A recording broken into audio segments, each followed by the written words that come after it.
Hi you guys! Good morning! Panibagong araw, panibagong update na naman ang buhay ko. Kaalis na kami, kukunin ko na yung help. Thank you!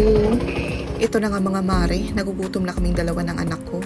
Tara, samahan nyo kaming maghanap ng mga kainan. Ayan pala mga mare, ang Sidlakang Negros Village. Tourist Information Center yan ng Dumaguete.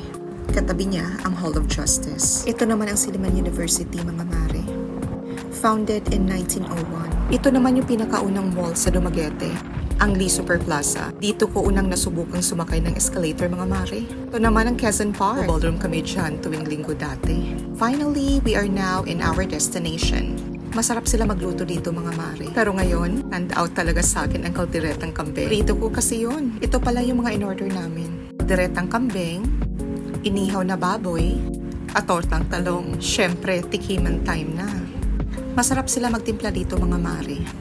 Tamang-tama lang. At mura pa. 235 pesos lang ang nabayaran ko dyan mga mare.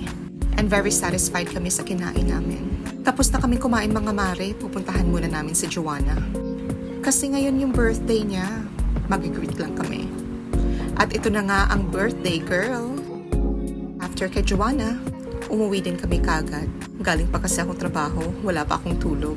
Maraming salamat pala sa inyong patuloy na panonood. Ano ba yan? Bukas ulit. Goodbye!